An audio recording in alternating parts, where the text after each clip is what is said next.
Committee of the Whole meeting. The first part is the public meeting. Item 2, confirmation of agenda. Councillors, are there any emergent items that need to be brought forward tonight? You look happy, so I'm assuming, Jennifer? You looked happy, so I'm assuming you don't have many? Your Worship, I have no additions, but I do have a deletion. So we're going to delete items 5.1, Community and Social Development Quarterly Report. And that's all we have, Your Worship. Thank you, and I don't believe we have any delegations tonight, which brings us to item 4, 4.1, adoption of the March 13th, 2019 Committee of the Whole. Oh, sorry, could we have a motion to confirm the agenda? Your Worship, I would move that we confirm the agenda as amended. Thank you. You've all heard the motion, all in favor? And the motion is carried, which brings us now to item 4, 4.1, adoption of the March 13th, 2019 Committee of the Whole meeting minutes. Councillor Bauer. Oh, Jennifer. Your Worship, thank you. I just noticed, I'm sorry, an error in the minutes, just so that council is aware. On the first page, it states that it's the regular council meeting minutes. It should read the Committee of the Whole council meeting minutes. Okay. I was waiting for everyone else to catch us. Just wanted to give you guys a chance. Thank you. Councillor Bauer? I move that council adopt the March 13th, 2019 Committee of the Whole meeting minutes as presented. There is, Councillor Peterson? sorry, Your Worship, there's one other error on page 4, under number 3 delegation. The spelling is Stephen Stovka, a PH, Stephen, Stovka.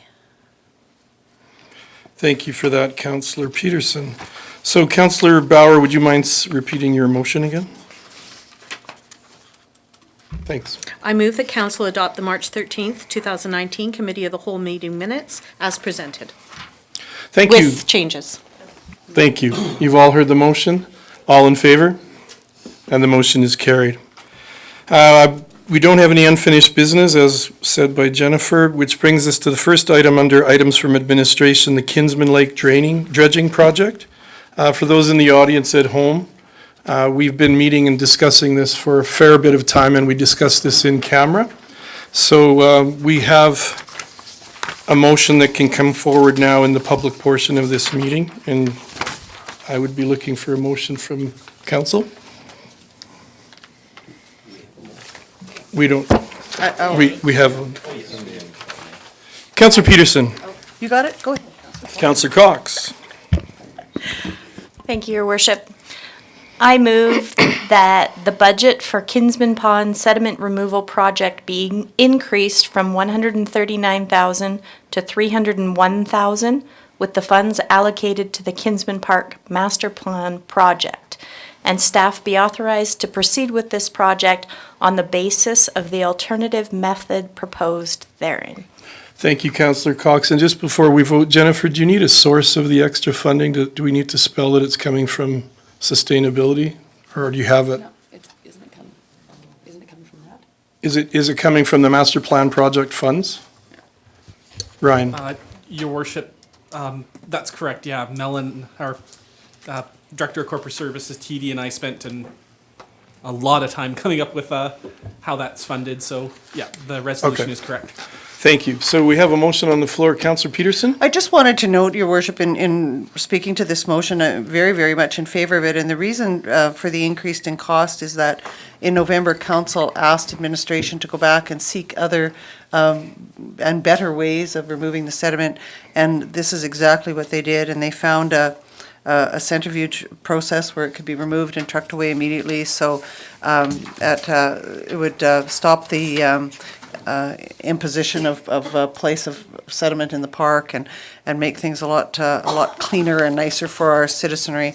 And I commend administration on the work that they've done to be able to do this, and that they also into that budget to build a contingency that they don't necessarily expect to utilize, but it is there in case they need it to make sure that we do the utmost best to clean, as Councillor Cox said, this 35-year waste that's in our pond, and to do that once and for all. So thank you very much. Thank you for that clarification as well, Councillor Peterson. Councillor Sobel? Thank you. And I was hoping somebody was going to explain a little bit, because I think it's also important to understand what the Plan A was. And the Plan A was to basically drain the north end of the pond and utilize the park as a drying ground. And to be quite honest with you, I don't think anybody on council, and probably most of administration, didn't really know how that was going to end up, but it was going to be there for a number of months. We didn't, as you just so adequately noted, we were not really pleased with that. So I really do appreciate this new plan, and I think it's going to be much more effective and certainly a lot cleaner. So, thank you. Thank you. And the last thing, Ryan, just before I call a vote, is this is going to be far more efficient financially than to drain the whole lake and truck it all away. This centrifuge project is a far more efficient way to do it. Your worship, the intent is that this provides sort of overall value on the project, in that it won't disrupt, the costs work, and it won't disrupt park operations for 3 months while it sits and dries. It won't interfere with other projects. It won't interfere. It will be done. The goal is to have it done before the kids get out of school. After the bunny plays, before the kids get out of school was the instructions. So it'll be quick. It'll be over in 5 days, and operations can continue as normal, and everyone can enjoy the park. Thank you, Ryan. So we have a motion on the floor. All in favor? And the motion is carried unanimously. Which brings us to item 6.1, Councillor Sobel, notice of motion regarding the Chamber of Commerce, which is on page 16 of your agenda. Thank you, Councillor Your Worship. Sobel? I'll just read my notice of motion. Whereas in 2013, the Strathmore District Chamber of Commerce requested financial assistance from the town of Strathmore for the purpose of funding leasehold improvements in a proposed new Chamber of Commerce office.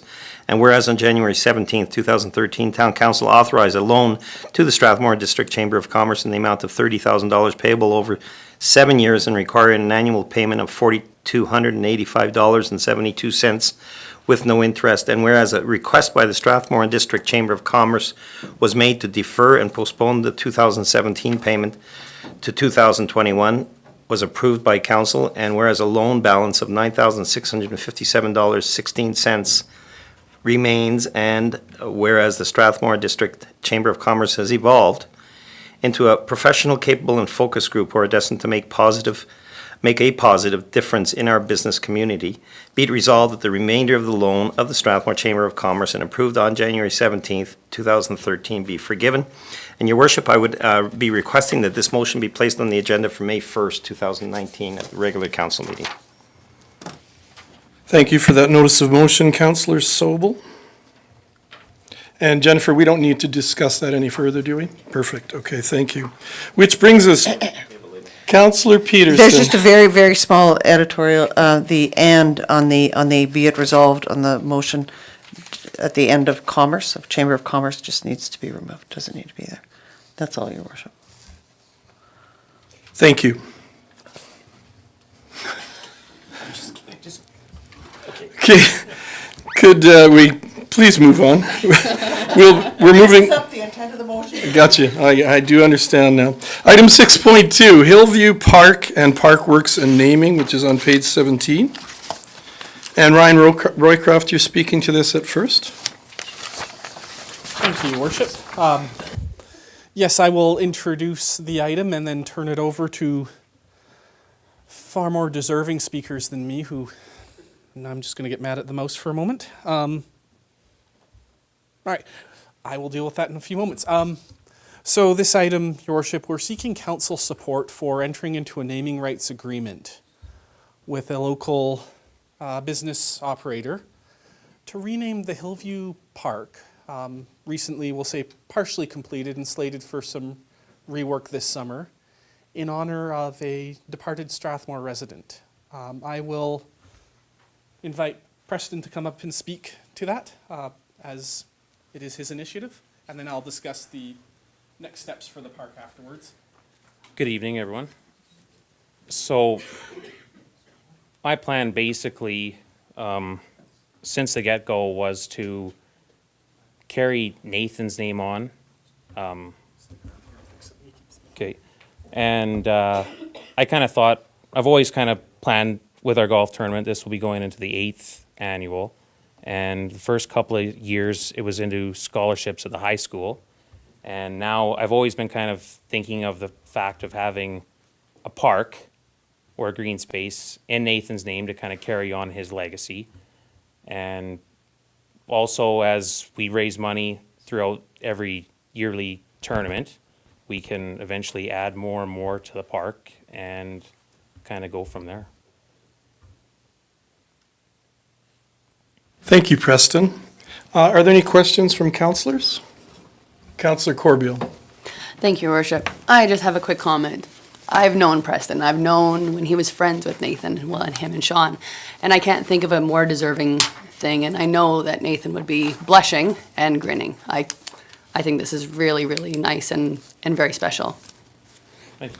Thank you, Councillor Corbeil. Councillor Montgomery, sorry, Deputy Mayor Montgomery, because you have the badge, is a deputy badge. Don't ask. Thank you, Your Worship. I just wanted to thank you and commend you guys for honoring your friend that way, so. I appreciate that. Thank you very much. Councillor Peterson. Thank you, Worship. I knew Nathan Hossey all the years of his life, and I'm always amazed that 8 years after his passing, that his friends have remained so staunch, and it speaks to who he is and was in our community, and to the beauty of his parents and his family, and I also and his great contribution that he made to the community in terms of a volunteer firefighter, and just his kindness as a human being, and I always think it's amazing that when I think about him, that in all the years I knew him, I never once heard an unkind word about him. That's right. And so, when we make legacies, very often, you hear stories that are sometimes suspect, about the people who carry naming rights in our community. And I'm so confident in what you're doing and in what you're bringing forward that this will just be the best of the best. And appreciate I really commend you for what you've done. Thank you. And what a good friend you are. Thanks. Thank you. Councillor Cox. Thank you, Your Worship. I echo my fellow councillors and that what a great thing you're doing. Thank you. I have a question for administration.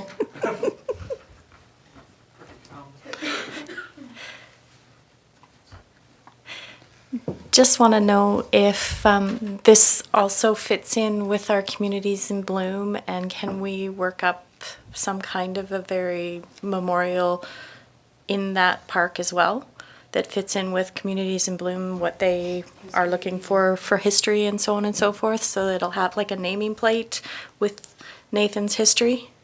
Included in our walking out. In our walking, Your Worship. are you following what I'm Yeah. trying to put down? Sorry. Absolutely, Your Worship, absolutely. So part of what the memorial will include will be a nameplate, a rock feature of some sort. Staff will be working with the naming rights holder. It sounds so gray to say it that way. We'll be working with Preston and others to come up with what is a suitable memorial. And I will be honest, I hadn't thought of tying that to Communities in Bloom, but I think that is a terrific opportunity as well. I just think it's a really good way so that we can actually then have someone that's going to look after that as well. Does that make sense? So can we connect them with Communities in Bloom? Your Worship, absolutely. I think anytime we do a parks project, we involve CIB. They've been such positive contributors for a long time, and especially recently. A lot of their new members are just so absolutely positive. We work with them anytime we can on projects, and I think this would be a terrific opportunity. Thank you. I will, if there are no more questions for Preston, I'll speak briefly to the plans for the park itself. So, yeah, what we'll be looking for council today is authorization to enter into the naming rights agreement to rename Hillview Park the Nathan Hazy Memorial Park. That name may change to Nathan Hazy Park, I think. I'm not sure what we decided on, but Memorial Park. So the intent is to, from administration's point of view, work on that park, upgrade some of the deficiencies identified, and then enter into sort of a long-term working relationship with the rights holder to continue to add and grow enhancements. Preston spoke to that briefly as fundraising opportunities and as other opportunities come up, perhaps with communities in bloom, to look at other amenities we can add to that park. For the summer of 2019, the intent is to begin in early May, subject is always to weather, which I do feel I say a lot, to begin regrading the playfields on the site, install a proper irrigation system, because both of those were ultimately the challenges we found with that site was grading wasn't quite suitable for what was intended. It was never irrigated, so the seeding never took. So install a centralized irrigation system on that site, ensure that reseeding is conducted and seeds are properly irrigated, then work with Preston and the family to develop the memorial on site. What we intend to do to outreach to the public there, because I know there's a lot of public interest on that, is by, call it April 20th, so next week sometime, to send out reminders to neighbors and sort of people in Hillview, indicating what works for plan for the park, what the timeline looks like, indicating that while the grading and seeding is going on, of course, the park will be closed. A friendly reminder, and if I'm being honest, I've been guilty of this, that it is not a dog park. It is not intended for Fido or Scruffy to go off leash. So a friendly reminder of that. We'll also sign the area, fence off some of the accesses again during the seed growth time, with the intent of really getting that grading done safely, the seeding to take, memorial and signage installed. This drawing sort of indicates the main work areas will be the field. The green blobs there are the irrigation heads. So won't be features on the park, but it will, again, these will be properly irrigated fields that will take and really end up being really lush sites. Part of the projects that we've been doing with ops lately have been acquiring the equipment to properly mow fields, so timing will be a bit serendipitous here. So staff are of course recommending this move forward. This is an opportunity to rebrand the park and memorialize a much beloved local resident who's left a really lasting footprint with a lot of people. To move that park to a really acceptable condition, and then not only that, but then to create a legacy that we can keep growing.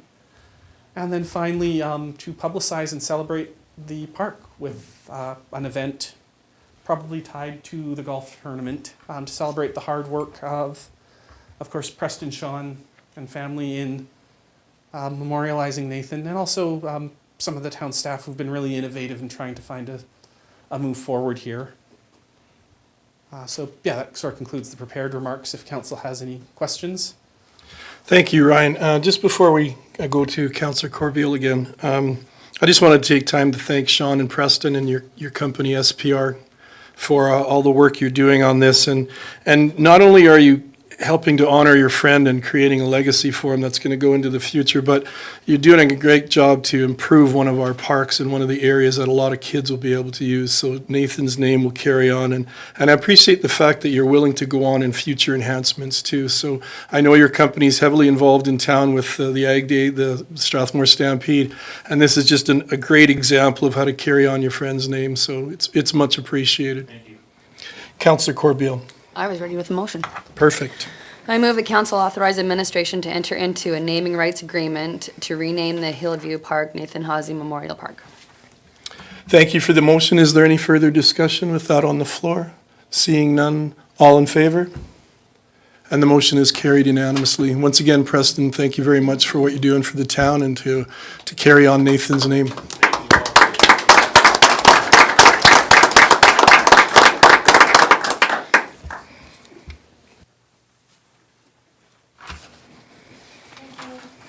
Thank you. Thank you. All right, we're looking for a motion to go into committee of the whole. Councillor Corbeil? I move we go into committee of the whole. Thank you. You've all heard the motion. All in favor? And we're going into committee of the whole at 7:27. And our first section is 6.3, Protective Services Quarterly Update.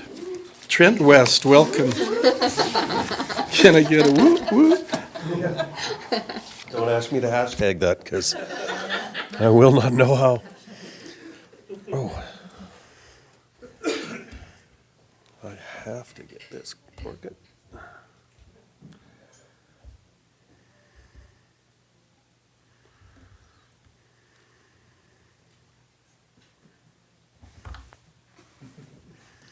What's next on?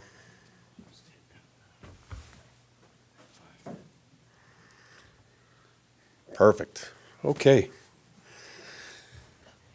So I'm so very excited to come before council this evening and make this presentation with regard to protective services. I was so excited that Tracy was able to authorize Linda's vacation for this period of time, which bumped me a month ahead to be able to share this with you tonight.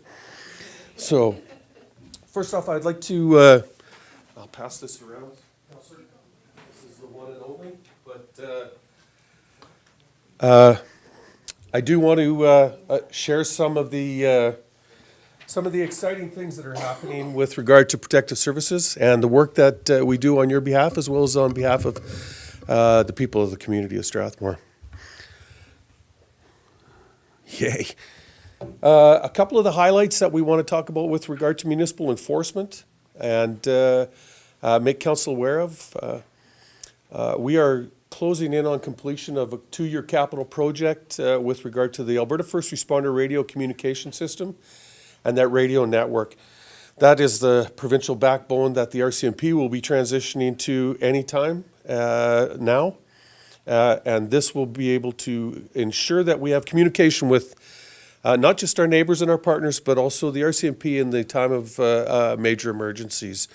Had we not transitioned and made those moves, we would lose the ability to talk to one of our allied partners during an emergency, and a significant partner at that, and that would have been what we felt and what council also believed through the support through capital budget, a big gap in our ability to effectively provide public safety to Strathmore. Next I want to share, and this is one of the things that I've been biting my lip and tongue and not sharing with you guys for a while. Michael Payton, as you know, started in January. And one of the things, I took over municipal enforcement just over a year ago.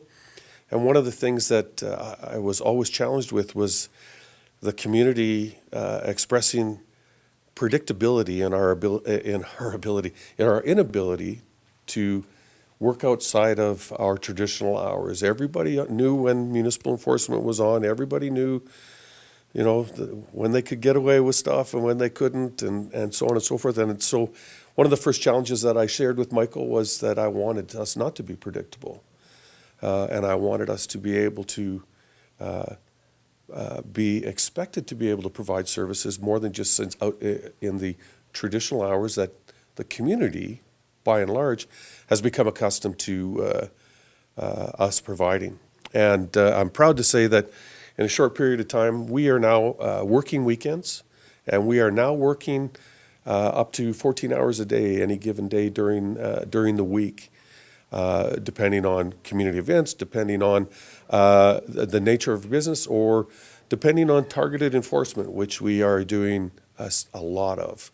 And my next update in 3 or 4 months from now, we'll be able to provide you with data on those targeted enforcement activities. But some that I mentioned, I want to remind council of were the challenges that we were having around the skateboard park, some of the challenges that we were having in Kinsman Park, and some other areas where our presence, municipal enforcement's presence, through Michael's direction, we're able to change the dynamic in those areas and reduce the concerns that the school board, both of the schools as well as the hub, were sharing with the challenges around the skateboard park, as well as the challenges and concerns that Lambert Village was bringing forward to the community.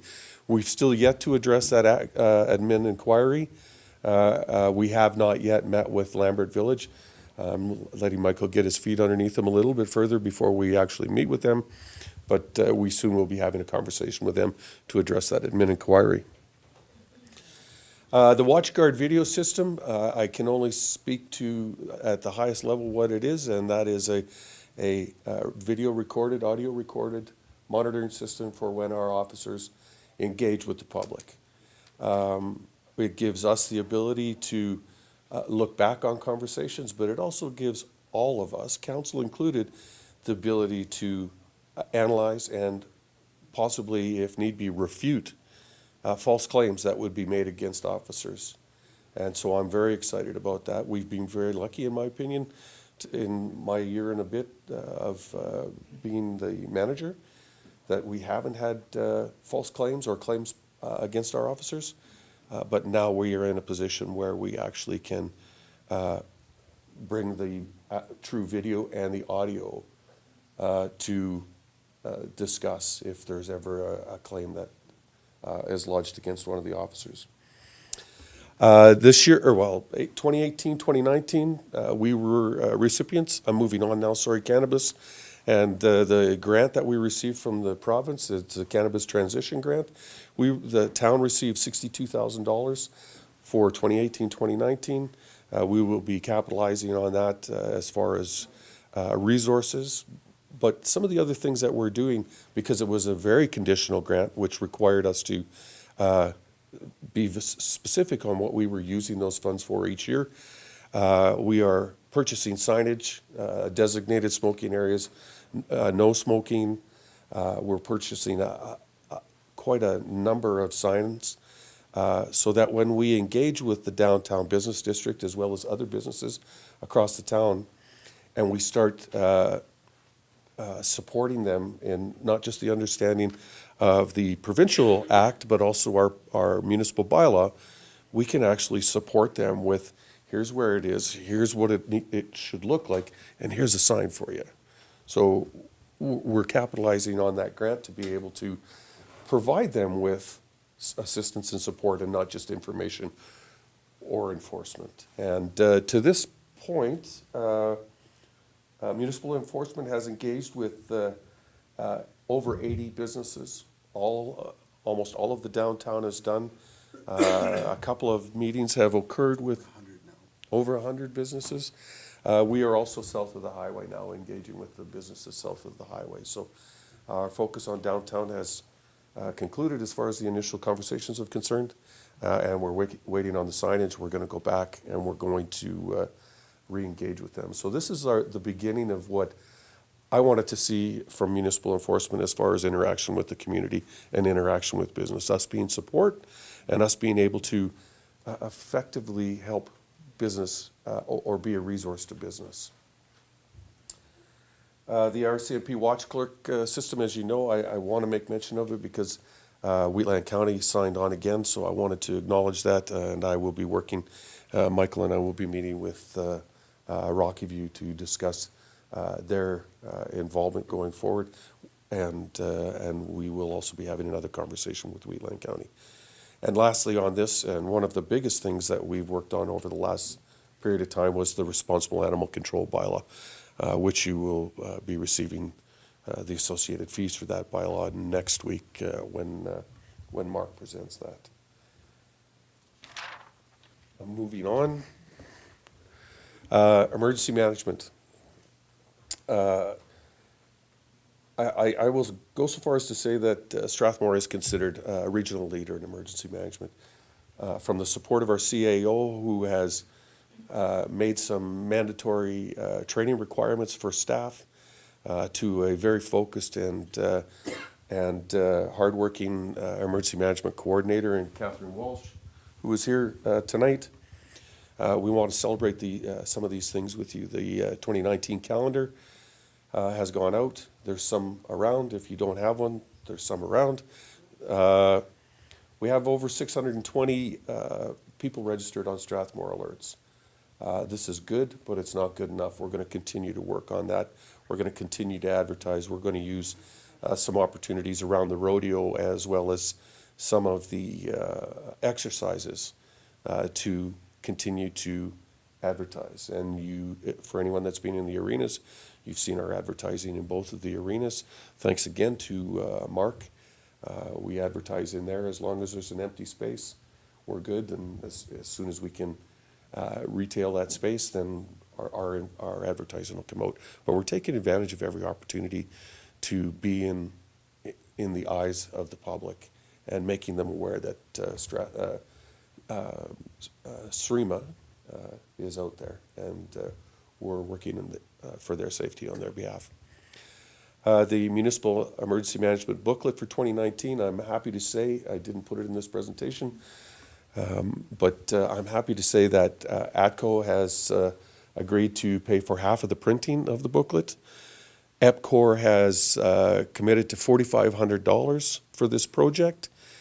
And we are also talking with a local merchant to try and get a third part, which isn't funding, because that funding should cover our costs, but because appliances are no longer made of metal, or not all of them are, the magnets on the back of the books aren't going to work every time. So we're looking at a different way of adhering them to wherever people might want to put them. Great work on the part of Catherine, who stayed in contact with all of those donors, and thanks to ATCO and EPCOR. We received a grant this year for emergency social services. It's a partnership with the town, county, and Chestermere. That grant is $4,500. We will be planning an exercise evaluation of sorts to determine where we're at and where we need to go. So that's going to be happening in 2019. I want to remind council and acknowledge the fact that we are part of the South Central Emergency Management Mutual Aid Agreement, which was signed September of this year by all of the parties. So that's Lake Louise to Wheatland County. It is High River to Crossfield, and everyone in between that is part of that group. So it was a long time ago that council directed me to proceed, and we had our parts signed, but now they've got everybody.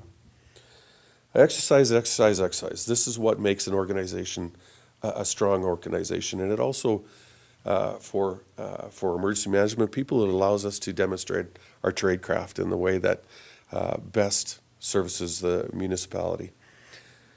We've had 2 cultural awareness lunch and learns. We've had 4 legislative lunch and learns, and we've had 4 operational planning sessions over the last year and a half. We've had 1 exercise, which was referred to as Prairie Dice in 2018, and we will be having another exercise just prior to the rodeo, hence the name, Taking the Bull by the Horns, which we will be doing in July. And I look forward to council's engagement or involvement in that exercise and watching how things occur. I mentioned about the training, and Catherine is also working on coordinating the training, which is now mandatory training for all elected officials. So we'll be working with Jen to coordinate with your calendar to get you that half-day training as soon as we can. We have till the end of this year. They have to have it by 2021. Okay, so we got a little bit of time. And lastly, I want to also put in about the Wheatland Regional Emergency Management Partnership. I'm acknowledging the things that are taking up and consuming a lot of our time. And partnerships, of course, like relationships, take time. So we are spending a lot of time, we being Catherine, and me supporting her as best I can. Right, Catherine? Okay. Moving on. You thought I was going to ask you to come up here and speak, didn't you? Yes. Fire rescue and life safety services. I shared with you our new brand for the Strathmore Fire Department. We're very excited about that, and we're very excited about moving forward with that. And we've waited until tonight so that you can be the first to see it before we begin that branding process. Amaxakoki? Omoxakoki. Amachakoki. Thank you. But a little bit about 2018. 2018 saw Strathmore Fire Department respond to 346 calls, which was significantly up from any other prior year that I was able to find records on. And there was no one single thing. It was just a call volume increase. We were up in all areas. I can't say We've gone to more medical calls, and oh my goodness, I can't say, because we haven't. It was spread out across, and it just, I think it was because we hired Eric. I'm not blaming Eric for that, but from the time that we got on some career staff, our call volume went up. So that's good. We're utilizing those skills. But in saying that, our call volume went from 280 on average to 346 at the end of 2018. And even though it went up by 30%, our shoot time, we were able to achieve a reduction in our shoot time. This number does not reflect, of course, the call handling time, which can be anywhere between 10 and 60 seconds. However, our ability to get that truck out the door was reduced by over 2 minutes. And that, again, is in large part, now I'm going to give Eric credit, having staff in the hall. And so we're waiting for less personnel to come to the hall. And if they're not already at the hall, because there's a lot with more coordination, there's more training that's taking place during the week when people are off shift, which means we have people in the hall and we can get a truck out the door in 90 seconds, so in a lot of cases. So that is something that we really, really need to celebrate, is a reduction in shoot time. And I want to thank council for recognizing the need for the career people and the continuing need for us to put people in the station and provide that degree and level of service to the community. I can't say enough, I'm moving on, can't say enough about the relationship with the county and the town and how we work together during the construction. I actually want to thank Ryan for working on the bridge on George Freeman Trail, because it caused us to collaborate, and it demonstrated to everyone that it works, and it works really, really well. And you saw a lot of baggage get kicked out of the train cars, right? Why do we have this anymore? How did this get on here? And we moved on, and it is so good. We're actually looking forward to them doing more work on the bridge, because we're coming back together for that period of time that they'll be working on the bridge. So the future is very, very bright, and we're quite excited. And I do once again want to mention the county and the town and the team effort at the last structure fire. The resources were required, and the apparatus was required, and it would not have been as successful had there not been that many people in that equipment. The new branding I've shared. One of the concerns that I've had about fire in the community, and something that's kept me awake at night, I know when James came, brought me on, he was like, what is it? And I identified one of the things, and running wildfires and wildfires entering the community and hazard reduction. And Deputy Chief Silva has been working on interacting with residents as well as some of the developers to talk about some of the stockpile of combustibles that we have on the periphery, immediate periphery of town. Things like the old barn that's, as soon as you turn into Wildflower, which is a one in, one out, like that's an extreme hazard that we have to address, and we're going to be addressing with the property owner. But between Deputy Chief Silva and Captain Alexander, and some training and some requests on my part, we've begun developing the wildland-urban interface structural protection units. Units are hand-carried bags that we can deploy to a hydrant setup and turn on the hydrant and then go back to the truck and go to do what we need to do and just soak down corners of the community. Yeah. So we're working on that, and that's our side of the equation. We're also looking into programs, and it's called WASP. I don't know what it stands for, so we'll just go with that, where residents would be able to purchase these for their own homes, and they're installed on the eaves troughs, and they just stay up for the season. And if they ever need to turn them on, they turn them on. So we're going to work on a program with the residents that are on the periphery and work from outside in as opposed to inside out with infrastructure. And they're not even here. So that's going to be a multi-year project. But now I can sleep a little better at night knowing that we have the ability to not only action the fire itself, but put some protection in place where there is a possible threat and give us even more of a defensible position around the community and the structures in the community. And lastly, in this area, the new service levels, 2018 and 2019 were banner years actually for fire with the new bylaw, the new service levels approvals from council, and then early this year with the QMP approval. These are all service levels that directly impact us and that we commit to you to provide. And we thank you very much for that commitment.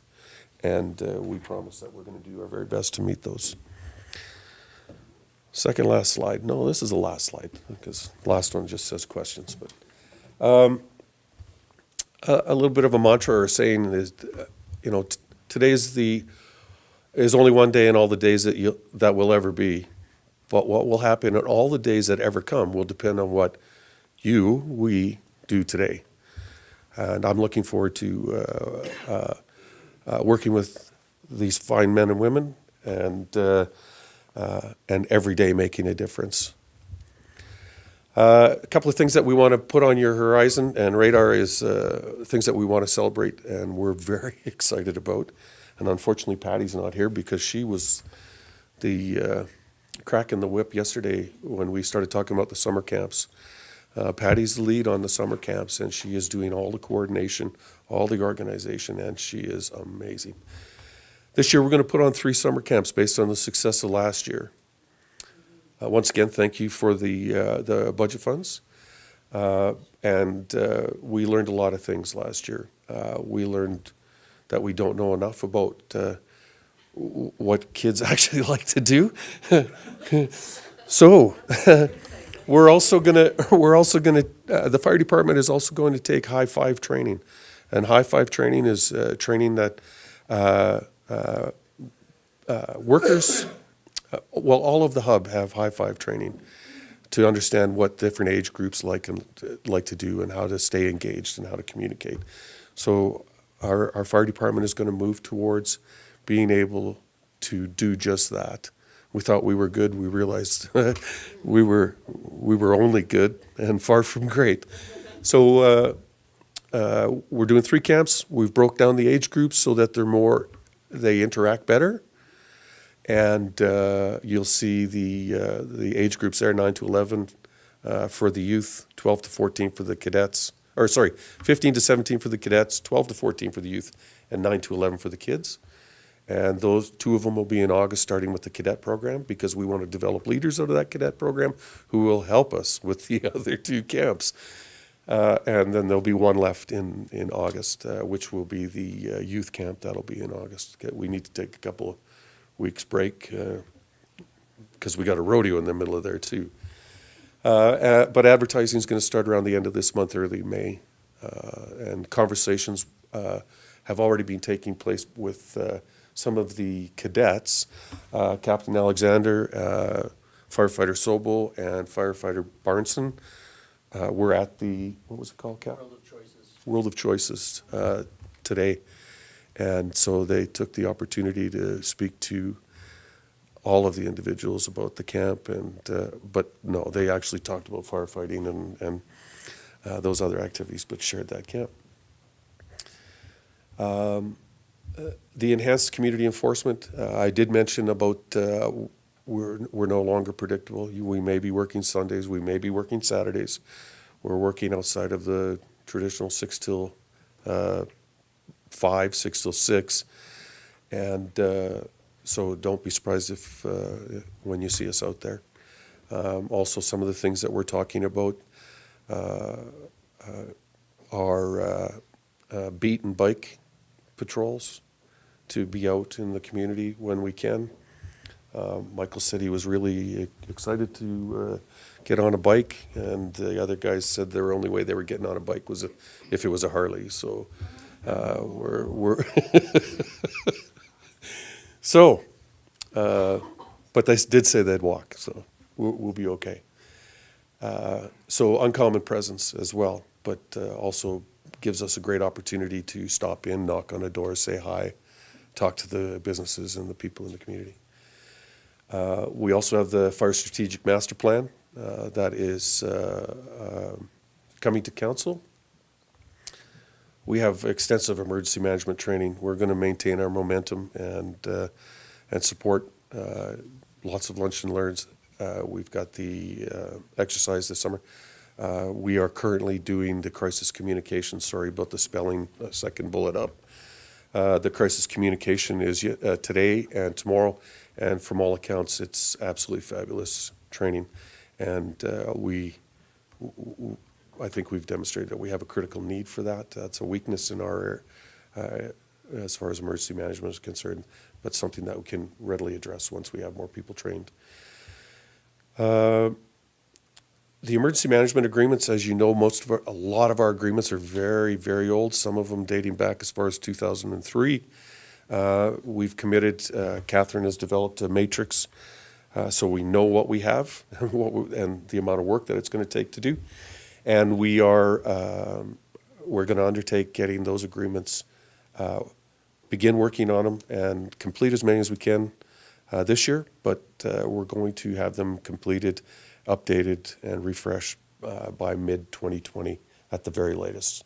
So then we will be current with all of our, not just our emergency management agreements, but also our fire support agreements. Protective Services Awards and Honors, this is not just the fire service, this is Protective Service, Municipal Enforcement, Emergency Management is in September.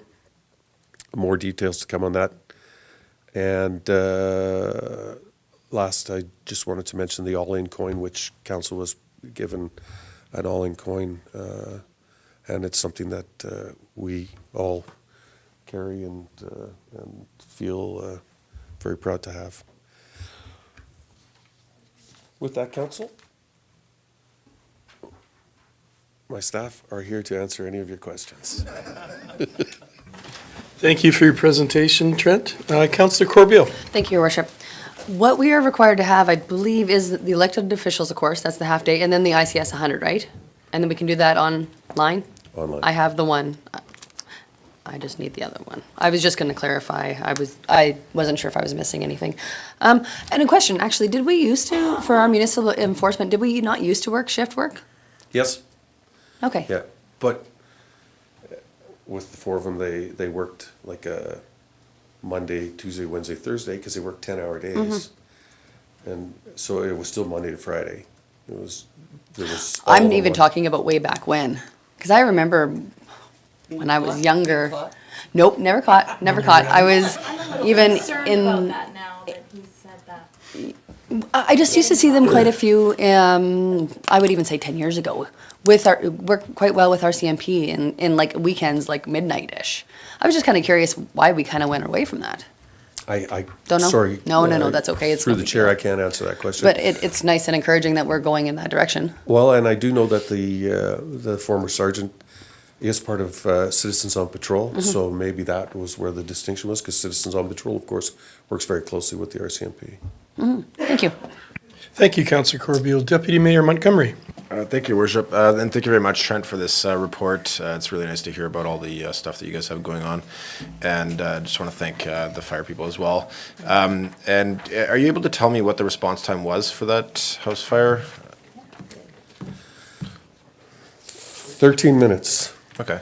13 minutes, Sunday night, supper time. Yeah. We are planning on, with communications, to do just to remind the community and especially some that might have felt that it was a little bit long. Volunteer department, Sunday night, supper time. Yeah. And, and our entire, and a lot of our department lives in Strathhaven, so they're come back. Yes, so we are planning a communication strategy for that, just to share with everybody, to remind them that, yes, it might have felt long, but it was actually pretty good. And we do want to thank a few people. There were some people that helped us pull hose, a couple of young gentlemen, to connect a hydrant, and there are some people that we definitely want to thank, and we will proceed with that we're just going to give it a bit of time. Okay, thank you very much. Councillor Cox. Thank you, Deputy Mayor Montgomery. Thank you, Your Worship. So, through the chair, Ryan, you might have a Chuck. I have a Chuck. But Trent has a Catherine.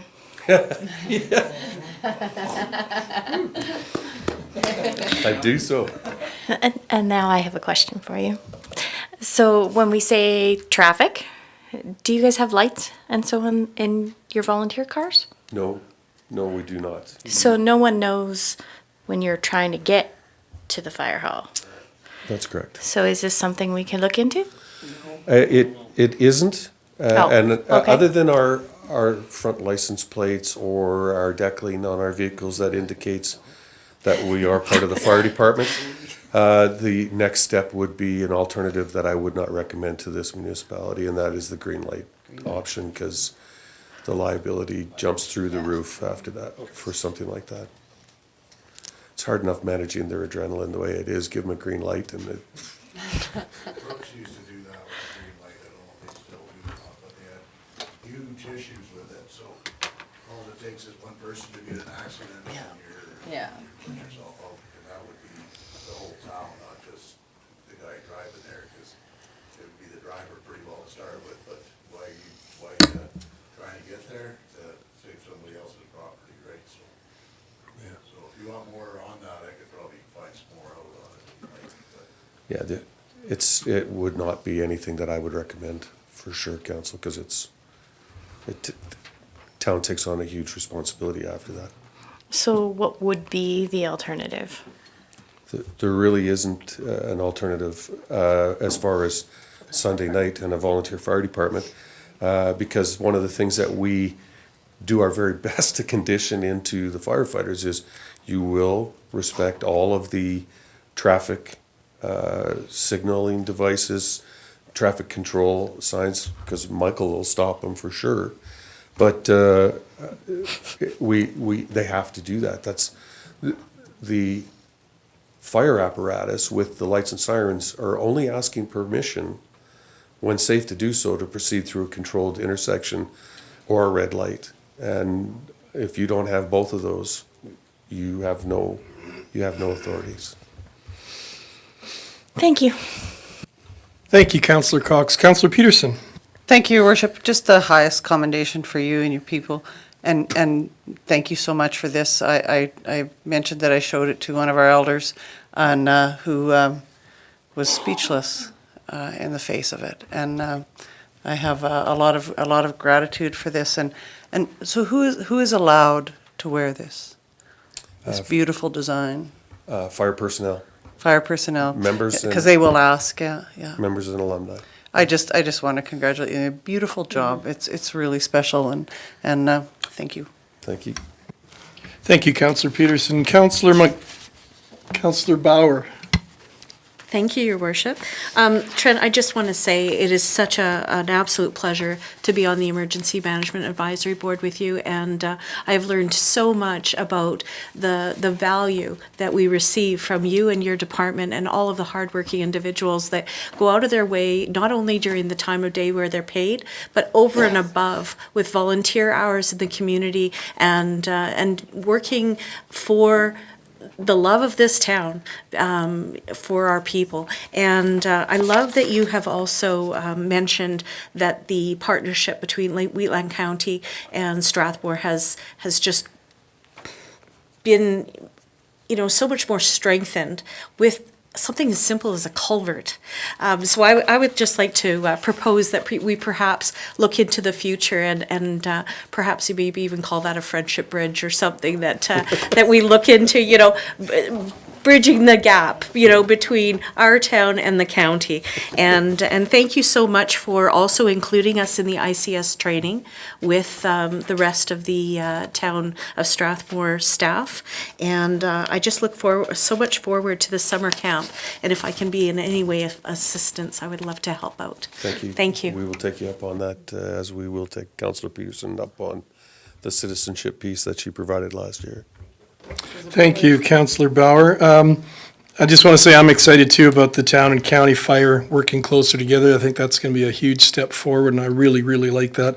Really excited by the enforcement shifts being unpredictable. I think that'll be great for our community too. And I want to thank you for your presentation and all you've done. I know we're lucky to have you, and I want to thank all the protective services staff. You folks do an amazing job, and we really appreciate you in this town. One thing that was brand new, if I may, Your Worship, yesterday we had county community peace officers doing radar on Brent Boulevard, working with our personnel. So protective services is all about collaborating with our partners and our regional partners. And again, it couldn't get done without Catherine and the members of the fire department and Michael. So. Thank you very much for that, and that's exciting news. So we really appreciate all your efforts, all of you. Thank you. And a whoop whoop. All right, that brings us to item 6.4, Communities in Bloom and On This App. On the spot. On the spot, on this, on the spot. Okay, gotcha.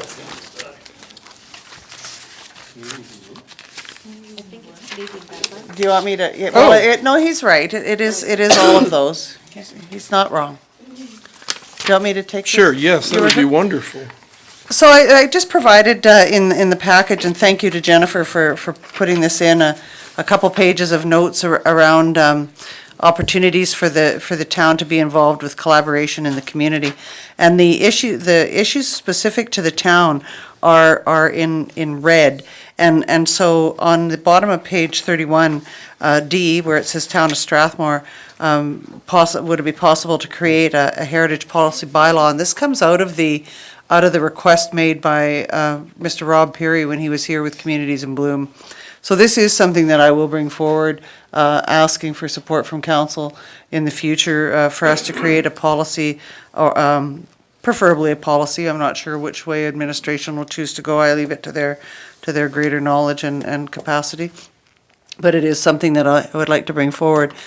And then the Ms. Watsky has done this a tremendous amount of work and carries a great deal of understanding about our graveyard. And like many people who have 1 foot in the grave, no, 1 foot in history, she's passionate about, like I was talking about myself, not her, passionate about graveyards and their historical value. And so Communities in Bloom has definitely recognized this, and they have asked to work with the Western District Historic Society to undertake some more research regarding the relevant data. And Jen has also people who are involved in this with her review, with the cemetery review. And so we'll be asked, I know that Jennifer is already on this, that moving forward to work with CIB and Western District, Rhonda Stockwell and her team to do this. The most important thing, I think, is this next one, which is the highway sign.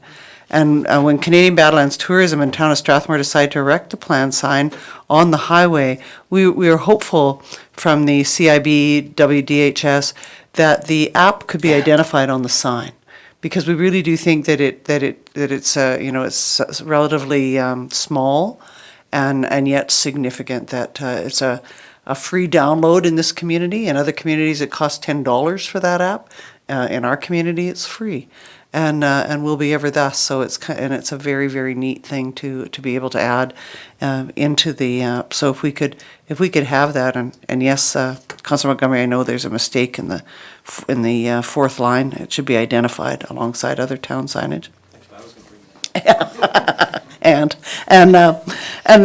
then finally, if WDHS and the town of Strathmore would really like to partner, I know that they talked to Chuck about this 2 years ago, and this was actually before they did the walking tour in the downtown area, and but to look at to see if we could place both signage. CIB is very interested in doing signage, and Western District has, of course, the pictorial capacity. They have the pictures and the rights to the pictures from the Glenbow.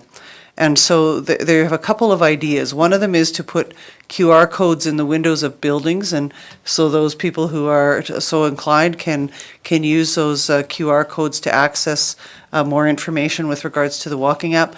But also they'd like to look at doing, Kevin Muntrath has done the flags on the signpost in the downtown.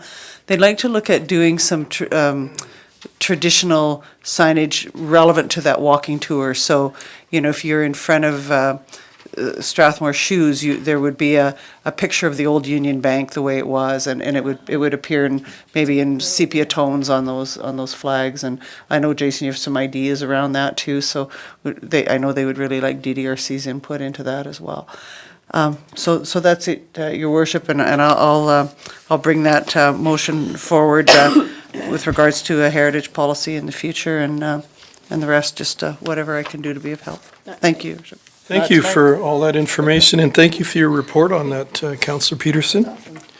This brings us to 6.5 Kinsman Park Master Plan.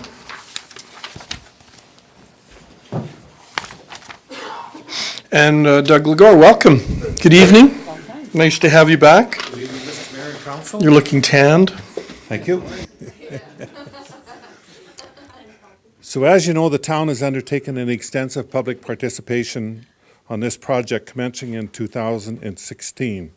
And tonight we want to present the master plan for the jewel of community, Kinsman Park. Input on this commenced in 2016 with the Newsy Neighborhood Festival and Canada Day celebrations.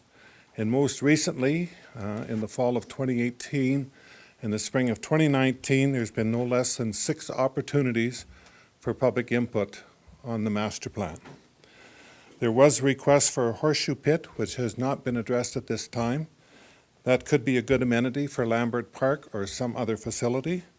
There was also a few comments and a request about a basketball hoop, and this has not been addressed as well. And this would be a great amenity for the community, and we will address this later. With that, I'm going to turn the presentation over to Jan Day, who drafted the master plan, to present the overview, and then we'll take questions. Thank you.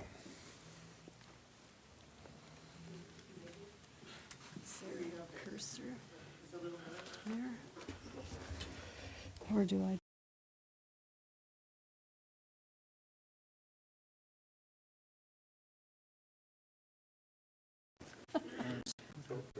Oh, there it is. How do I use the cursor to point? Oh, there you go. That's the cursor you've got there. Can we blow it up a bit? Mm-hmm. It just takes, it's a large, it's a very large. Yeah.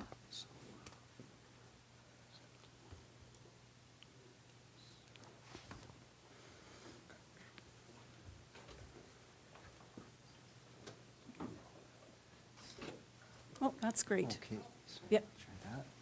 And That should do. to proceed through, if you have a I just want to point at a few things with the cursor, that's all. Is that this is, where's the cursor? That's the hand.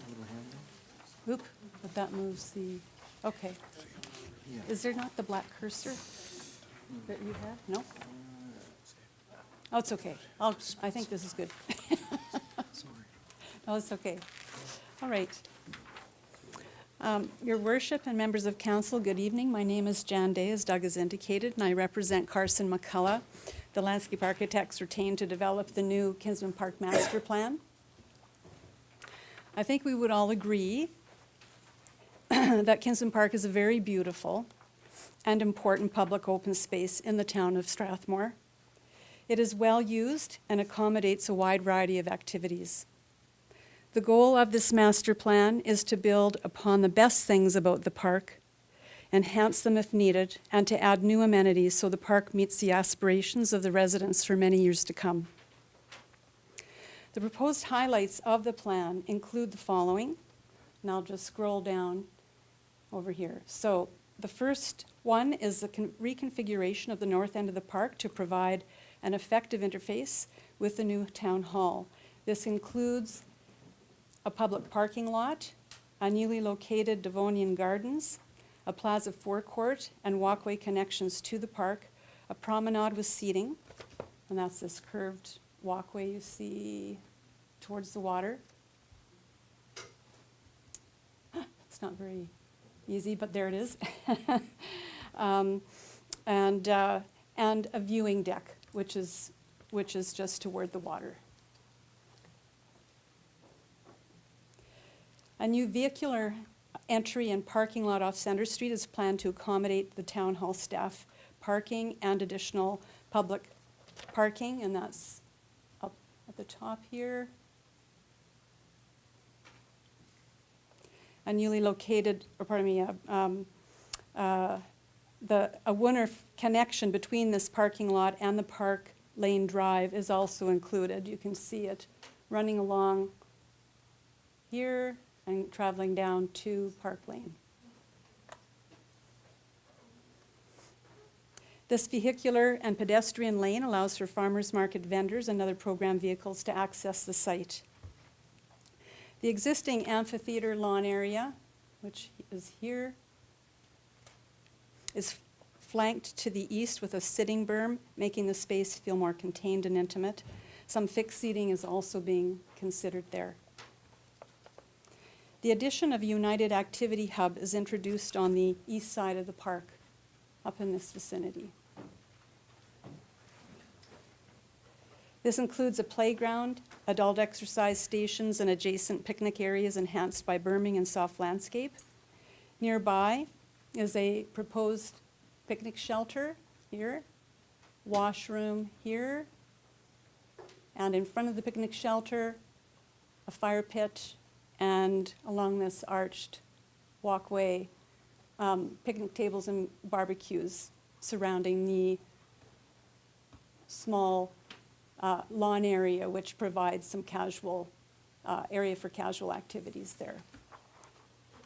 To the east side, we also have the beach volleyball courts with viewer seating, and you see that over here by the hand?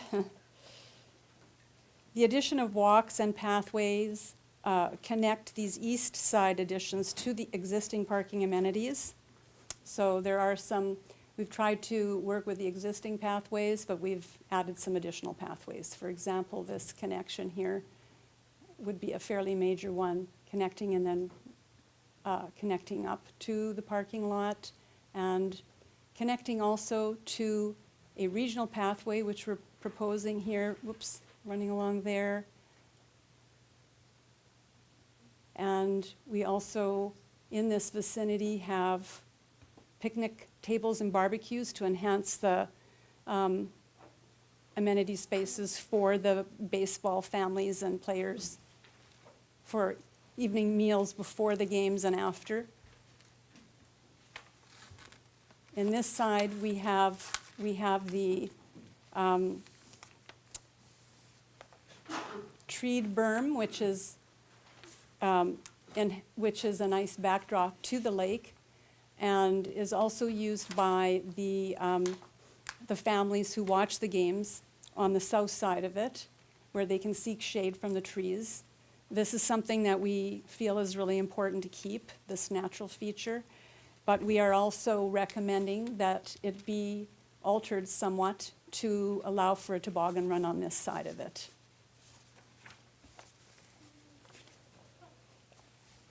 As we move down, there's a viewing deck to this side, on this side of the lake as well. And over here we have a parking lot adjacent to the Ball Diamond and Splash Park, which has been formalized, complete with walkway connections and a new washroom building right here.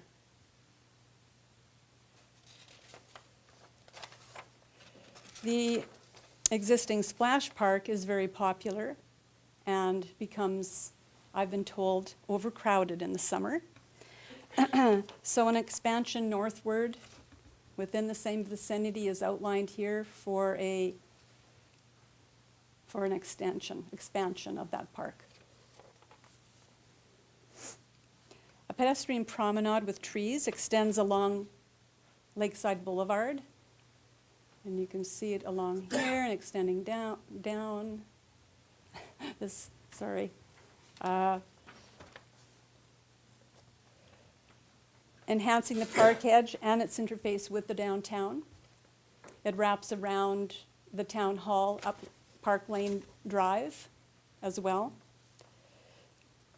Lambert Park is also included in this master plan study, and the recommendations are to carry the promenade treatment of trees, nice wide walkway and trees along this side as well, and up Park Lane Drive to really flank the town hall, because it's going to become an important site as well. The Lambert Park then includes a formalized parking lot, new washroom facility, picnic table, or picnic shelter with tables, and a rebuilt rock garden. All those are elements that exist in the park today, and this would be just a complete upgrade for those. Lastly is, if we go up to the top here, this piece of land, we're proposing a natural trail that, with footbridges that cross the coulee in 3 different places, along with a disc golf short course as a proposed option as well. So with those comments, that summarizes just briefly what we're proposing there, and hopefully can do over time. So if you have any questions, I'd be happy to answer them. Thank you. Thank you for your presentation. Councillor Sobel? Thank you. I may never be able to see again. But anyway, 2 quick questions. So, thank you for that, by the way. It's a lot to take in, but it's so interesting and so it's good. It's a good thing to see. I know Mark's 2nd Avenue here. That should be Park Lane at that location. But are you? I'm not sure if the beige area that I see between Park Lane and the parking lot is that an entry? Is that a driveway? Yes, there are 2 driveways, one off Lakeside Boulevard and one off Park Lane. It just, what we were hoping to do there is create more of a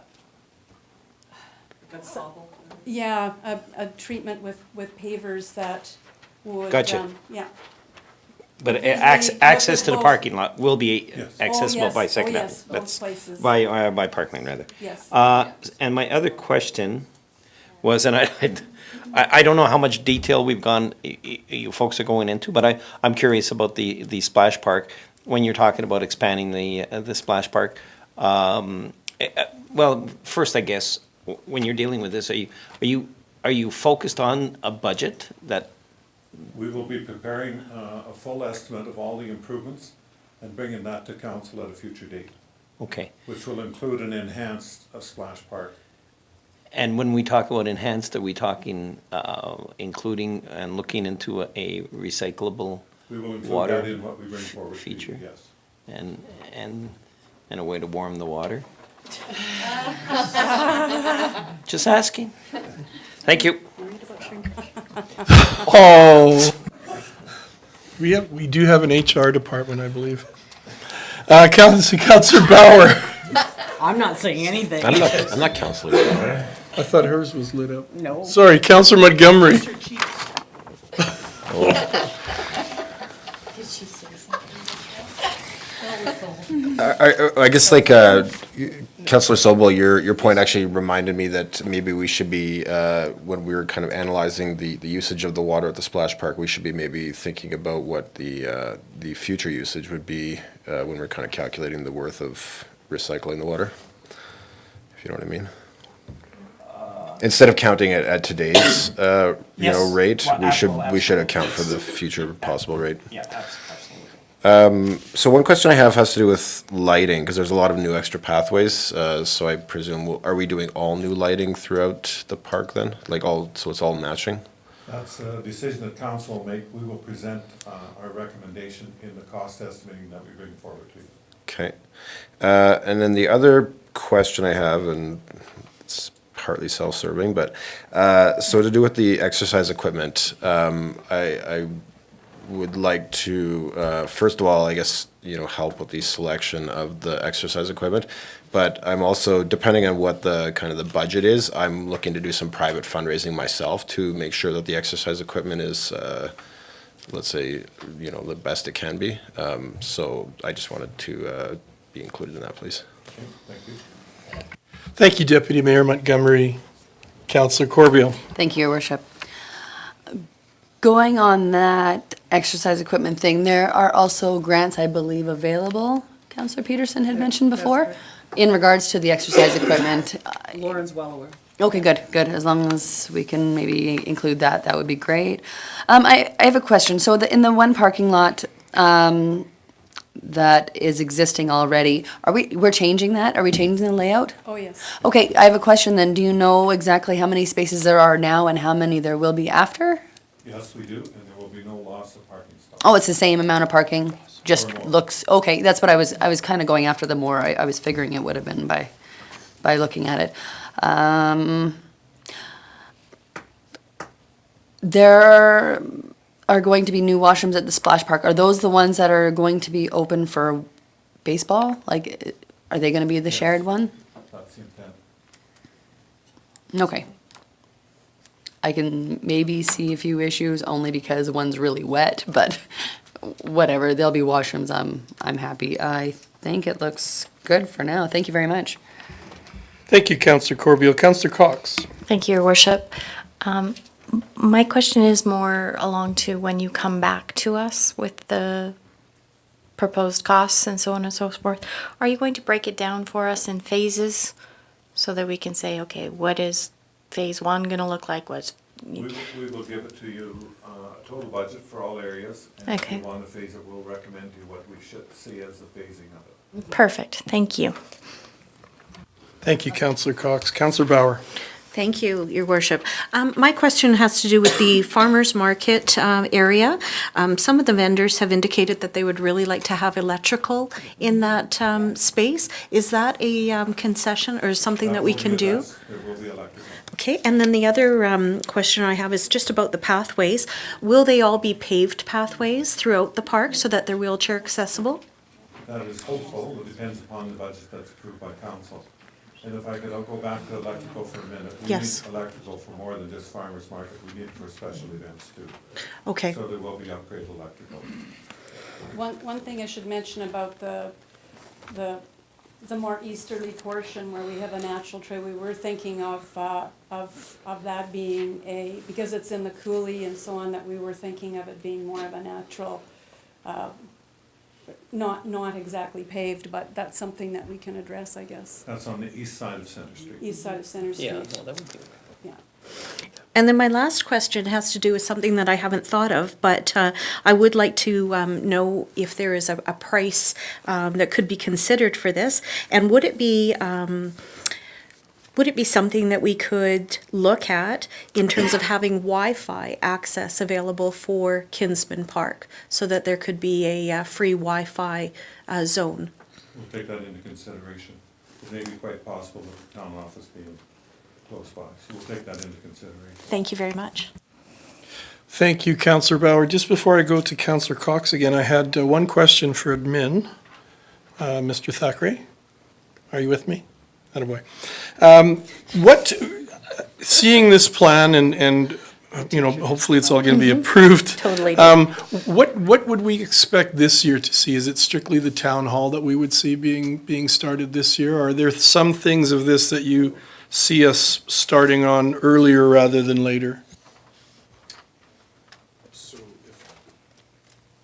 Oh, that's my. There you go. Thank you, Worship. Yes, we are actually kicking off the ball field portion this year. In addition to there'll be some other smaller projects that we're just working on some funding. We also, of course, have some landscaping projects as well, and I believe the lights, Fortis has the lights tentatively going to be switched out this year to LEDs.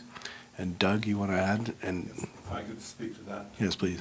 We had a meeting with Fortis yesterday, and we asked that they postpone the installation of the lights for this year, so that we can make it compatible with everything else that we do in the park, so that we don't end up with two different types of lights, et cetera. Okay. So we've asked them to hold off, and we want to make sure they're compatible and matching with what is being proposed for the parking lot for the new town office. And they're quite agreeable to that. But I don't know how quick that can happen, but we will be working on that as well. But if I may, I think to one of the points that came up, though, is the electrical needs upgrading, significant upgrading in the park in order to do the kinds of things that I think are desired, whether it be the farmer's market or whether it be other decorative lights in the park, so Christmas lights, other events and other things. We're vastly underpowered in the park because back in the day, they just never considered what would be needed for today's kind of events, so. Thank you. The only other thing I would add is I was looking through some photos we had from the Anthem area of Phoenix, and they have a beautiful lake like this, almost very similar layout, and they had a rock waterfall, and I was just wondering, had that ever been discussed as far as an option, a waterfall at the lake, or is that improbable with it being stormwater? Yeah, it has not been discussed. Okay, thank you. Councillor Cox. Councillor Sol? It was, but that's okay. Oh, No, technically it wasn't. And for him. Thank you, Your Worship. I'm going back to Councillor Corbill's comment about the washrooms. Just want a little bit of clarification. So there's a new washroom, or bigger washroom by the splash park. There's one over between the parking lots, correct? That's correct. And then there will be one in the town hall that's a public access washroom as well, right? That's correct. So are we not lacking a little bit over in this monster area over here for washrooms? Which area are you referring to? So literally, there's nothing. If I put my pen across there, the entire 10 acres has nothing for washrooms. So like, it's a really long ways for anybody, even the people that are watching in the back behind in the shade for the ball diamonds. That's a really long jaunt to get to the washroom if you've got a little child. The washrooms are I should just say that the washrooms are two-sided. The washroom next to the splash park is not strictly for the splash park. Mm-hmm. So I honestly do not think it's too far. You know, a lot of It's parks. not? Yeah. You Okay. compare it to Confederation Park in Calgary, which has one washroom at the one end. So, I mean, if you had 3 washrooms to choose from, that's really very good. Okay. For a park this size. Okay. Yeah. Thank you. thank you, Councillor Cox. Councillor Sobel. Just very quickly, and because we are on washrooms, are any of these planned to be open all year round? Typically, we do not I leave the know. washrooms open, and council will make that decision when we bring forward the budget for what you want to spend on it. Yeah, I think Councillor Corbeil just wanted to weigh in on that. No, Thomas. Thomas, sorry. Your worship, to the question, actually, just as a reminder that the public washrooms in the new town hall will be heated and open all year round. Oh, okay. So there will be fully accessible heated washrooms.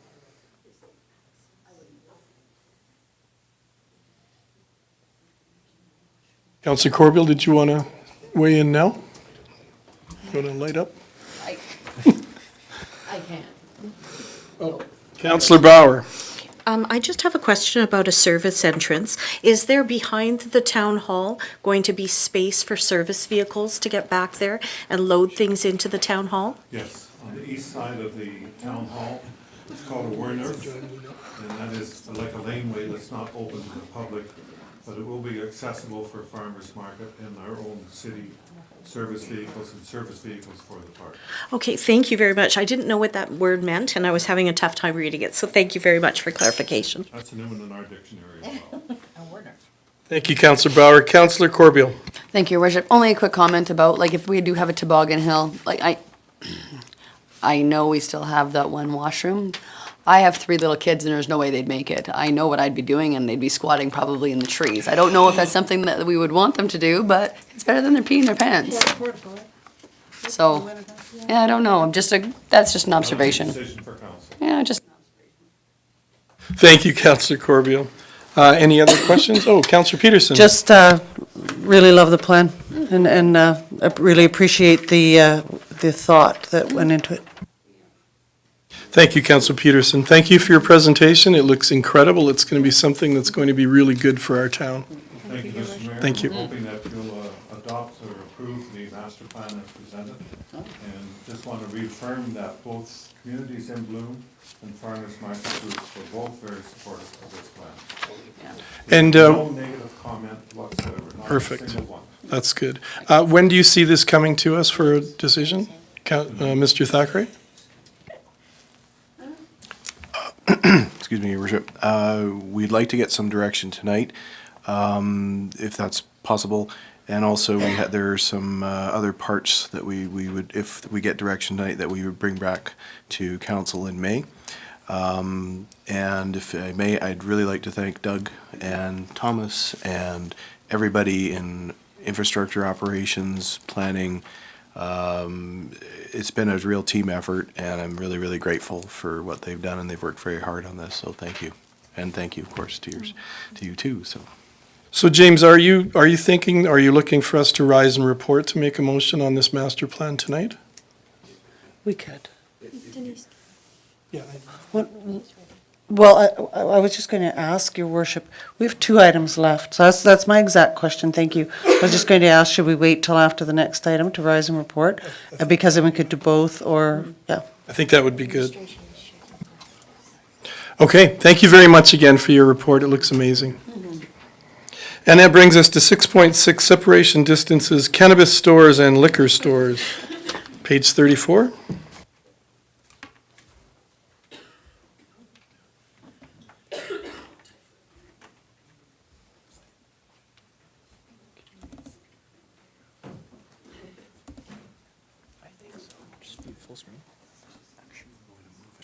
Oh, okay.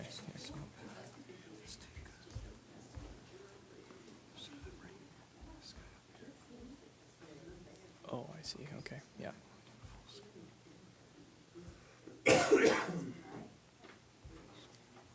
Okay, great. Just one, or do you have multiple, so you can go forward and back? Can I use these ones? Yeah, okay. Okay, thank you.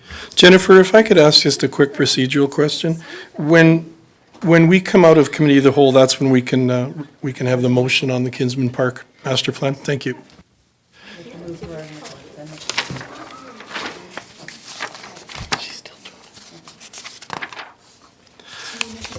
Good evening and welcome. Cameron. All right. Nice Thank to you, see you Mayor. again. Yeah, thank you, Mayor Fuel and members of council. This evening, staff is here to request direction from council to develop separation distance regulations for cannabis stores and liquor stores in the land use bylaw. The land use bylaw currently lacks any sort of separation distance regulation that development staff can access to separate a cannabis store from another cannabis store, a liquor store from another liquor store, and a cannabis store from a liquor store. And lately, this has become somewhat of a hot topic in our department because we end up relying on our discretionary powers to refuse cannabis and liquor store applications.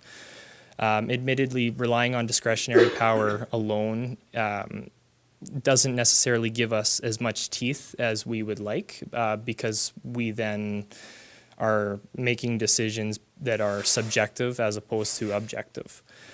And so staff believes that adding some sort of separation distance regulation to the land use bylaw would give us the power and the tools that we need to appropriately review and approve, refuse these applications moving forward. I believe these 4 or 5 maps are included in your agenda package. This is a map showing the existing approved cannabis stores and liquor stores throughout town. Just for context, cannabis stores are shown on screen in green squares and liquor stores are shown as blue triangles. And so tonight, if council does decide to direct staff to pursue some sort of separation distance regulation, staff would essentially be bringing back a few different options for council to consider. The next 4 slides that I have are some preliminary options that we've considered may work in Strathmore. So option number 1 would be a 50-meter separation distance between cannabis stores and liquor stores. If council does adopt a separation distance of 50 meters, essentially what they would be doing is avoiding clusters of cannabis stores beside each other. So you might have a cannabis store, a few different businesses, and then another cannabis store, a few businesses down. Option number 2 would be a 100-meter separation distance. Here we're seeing 1 cannabis store per block, more or less. There's still quite a bit of commercial land available for future expansion of these uses. Option number 3, this would be a 200-meter separation distances between stores. Here we start to see larger parcels of commercial land eaten up with these separation distance bubbles. And lastly, the 4th option would be a 300-meter separation distance. Just for context, the City of Calgary chose to adopt a 300-meter separation distance. If council did request that staff pursue this initiative, we would have to make sure that any sort of separation distances were, I guess, Strathmore context. So if we were to take a 300-meter approach, council would essentially be creating a moratorium on these uses moving forward. So that's just something that we would consider. There are pros and cons to using separation distances to separate land uses. The pros, obviously, is that it would limit proliferation of any one use throughout the town. And it would also encourage landowners to diversify their commercial tenants to fill vacant lease space. The cons would be that there's the potential that separation distances would sterilize ideal properties, and this can create sort of like a race to the permit situation where as soon as council creates these separation policies, applicants just flood the department with cannabis applications, and they try to essentially lock down an area of town for themselves. And this obviously would establish a monopoly. So just to close here, again, we are recommending that council direct staff to pursue some sort of separation distance regulation for the land use bylaw, and we would recommend that we separate cannabis stores from cannabis stores, liquor stores from liquor stores, and cannabis stores from cannabis stores, and from cannabis stores to liquor stores. Thank you. Thank you, Cameron. Just for clarification, your recommendation is to separate cannabis from cannabis and liquor sales from liquor stores from liquor stores and cannabis from liquor, okay. Through the chair, yes. Okay, and are you also looking for a distance of separation too? Through the chair, I think our research would determine the best practice for Strathmore. So right now, I'm not sure what that distance is. If council has any suggestions, we would definitely take that into consideration. So you're just looking for some direction? That's right. Okay, thank you. Deputy Mayor Bauer. Deputy Mayor Montgomery, I went back in time. Thanks.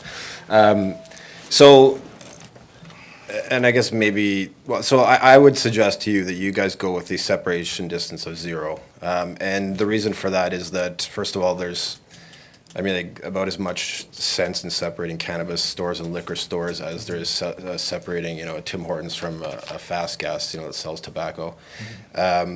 Second of all, I think that I'll kind of, I'll say that there's good reasons to not get into this. And one of the reasons is that while there may be 7 or even 8 cannabis stores that are in the process of opening up right now, by the time the dust settles, most of those stores will probably run out of money before they even get a license from the government to sell product. So a lot of those stores will not even open. So, and it doesn't kind of make sense, I guess, to, as you pointed out, that if one person happens to be in an area and they get a license, they can basically prevent somebody else from opening up that may be successful, while they might not be successful. And I don't think that we should be trying to basically provide people with kind of monopolies, and we should let the market kind of decide. And yeah, so I feel kind of strongly about this because I don't like getting in the way of businesses, and and I like to see the downtown, like filled up with with rented out businesses rather than kind of just empty units, and especially if it's not based on anything that's like say scientifically proven.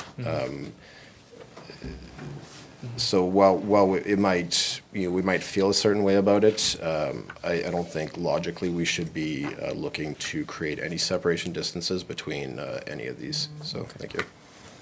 Thank you, Deputy Mayor Bauer. Councillor Peterson. My question was just with regards to the possibility of having different distances in different areas. So that is also a possibility you'd consider? Yes, through the chair, we could consider in areas that we're experiencing larger volumes of applications, we can propose distances within those districts, for example, land use districts.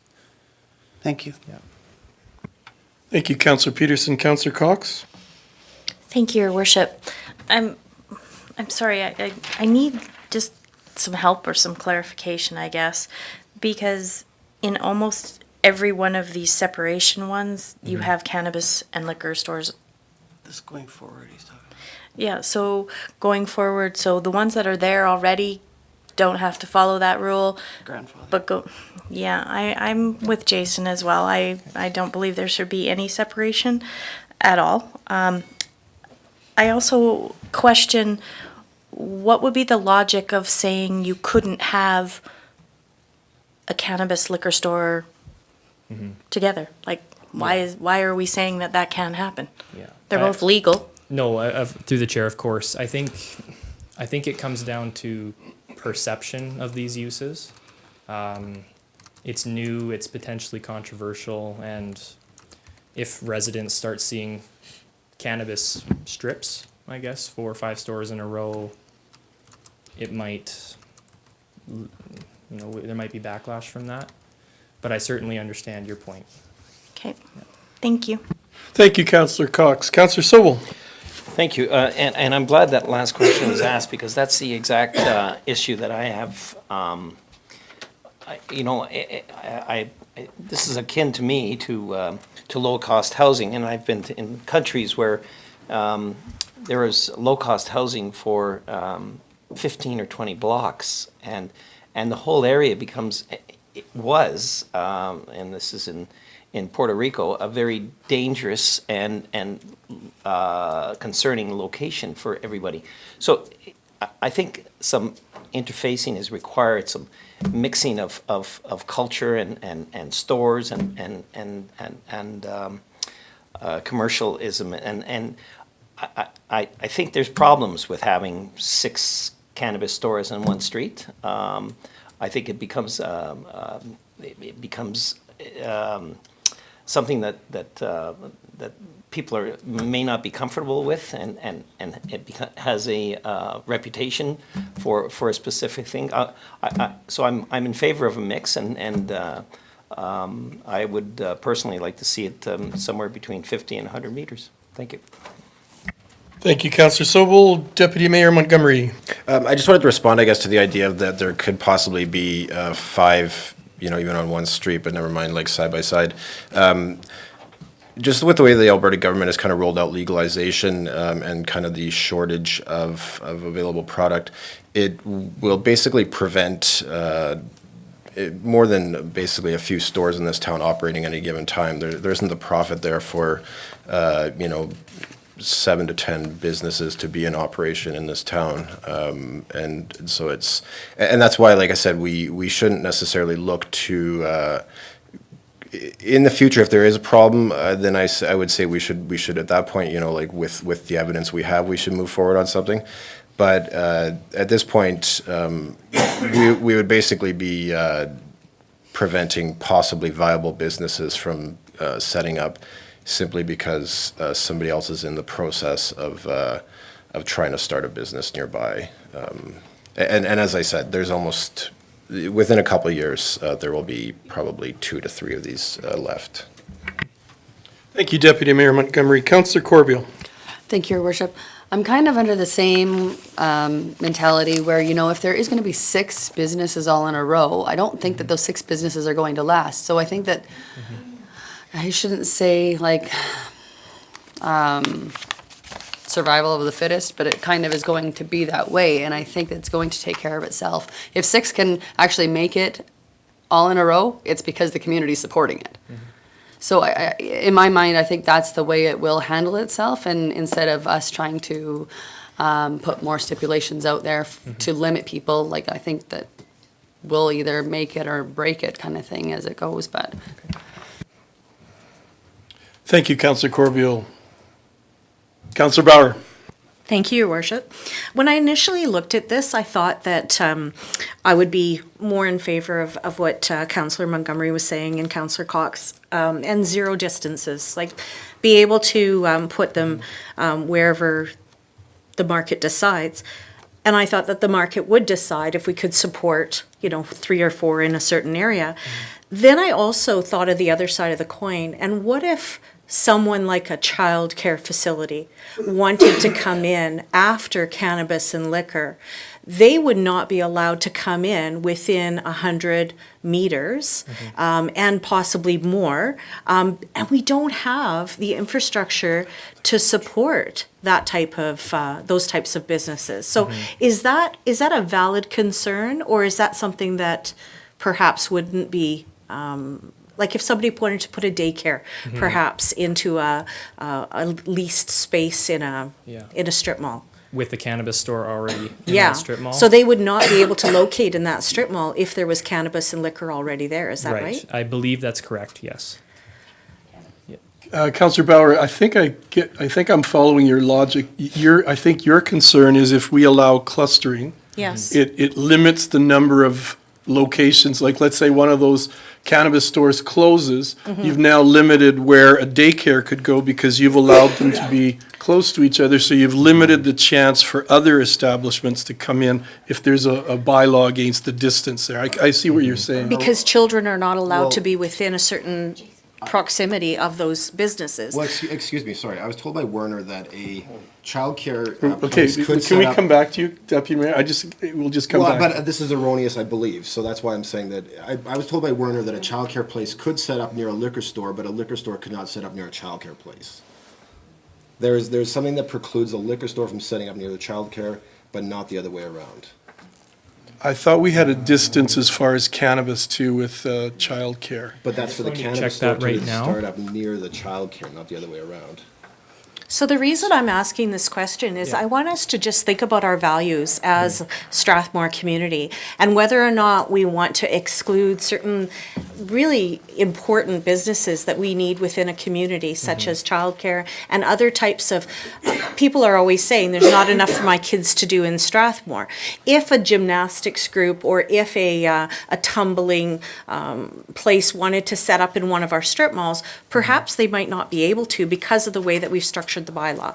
So that's all I wanted to do is just put that forward. I completely understand. Thank you. For sure. So, Councillor Bauer, just before we leave you, Mr. Thackeray, can we get some direction from that as far as if we're looking at separation and if one of the options that's going to be brought to us is no separation is needed, will that then limit other things that can come into a location if one closes? Can a daycare move into a former cannabis store if it's next door to it? Okay, Yes, Councillor but Cox. remember that I'm next. Oh, I will. I've got Denise is you going right here. I won't bump. Mr. Thackeray. Thank you, Your Worship. Just as we discussed before, there are the limitations on the cannabis are for public institutional things like hospitals, parks, but it doesn't prescribe or discuss things like private daycares.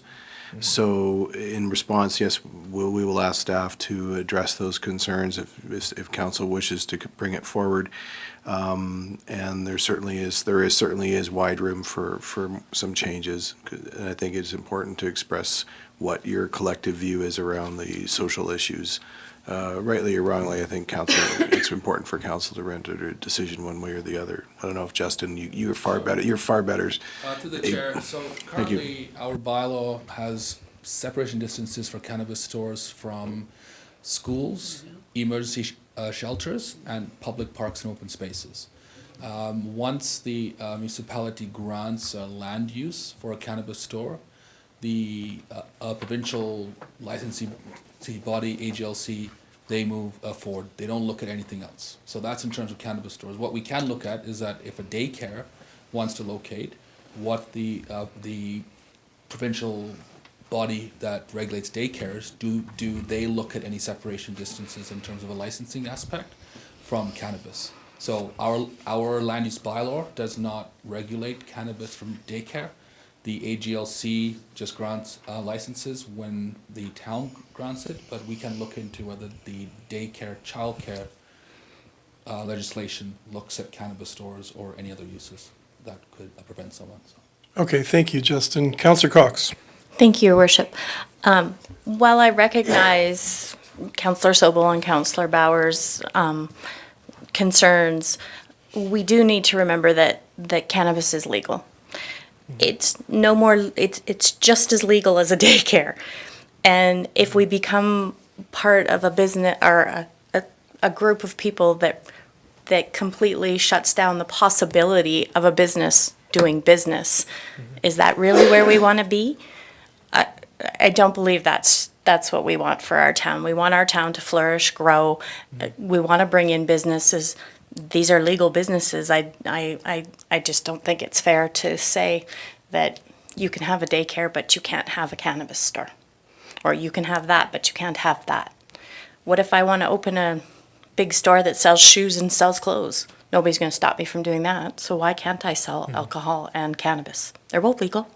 I think if I could weigh in, I think what Councillor Bauer was getting at was if we allow cannabis stores to be right next to each other in a string of 6 stores, is there anything that's going to be is there anything that's going to be problematic if one of those 6 stores closes and Councillor Bauer wants to put in a daycare? Is there anything that's going to limit her from putting that daycare next to a cannabis store because we've allowed to have a string of cannabis stores?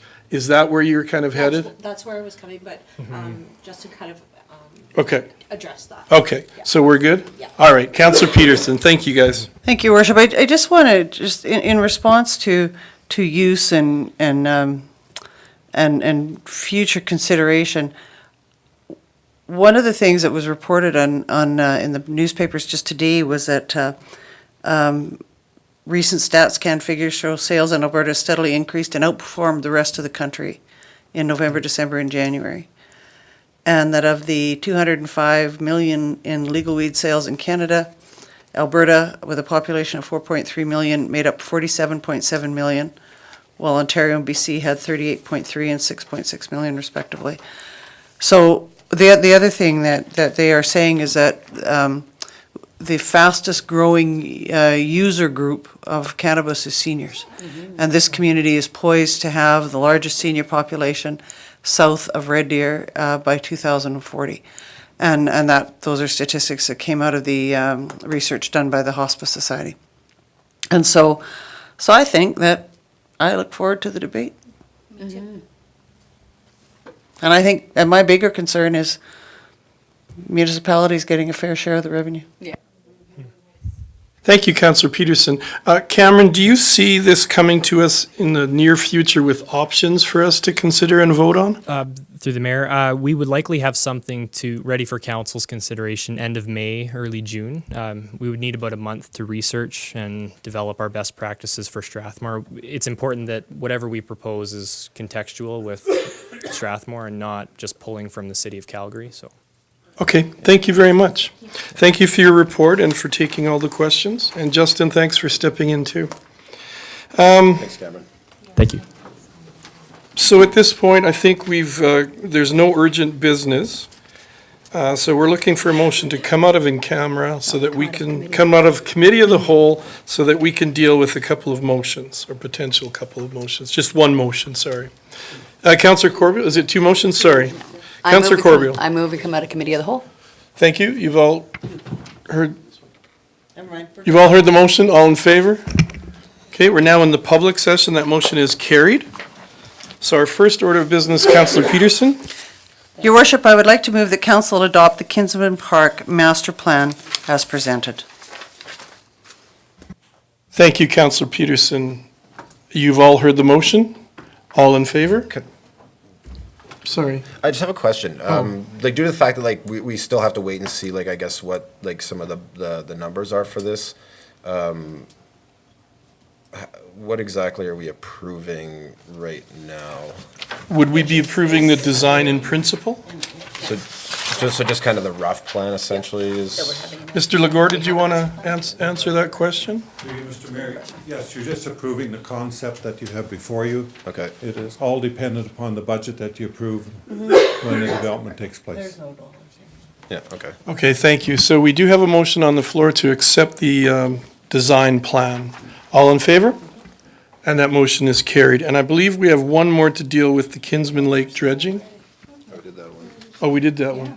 We have the cannabis direction. Exactly. Councillor I Sobel? think a motion is required on that, is it not, administration? So, Your Worship, I move that council direct staff to develop separation distance regulations for council cannabis stores and liquor stores in the land use bylaw, and I'd like to add to that and to return to council with various options.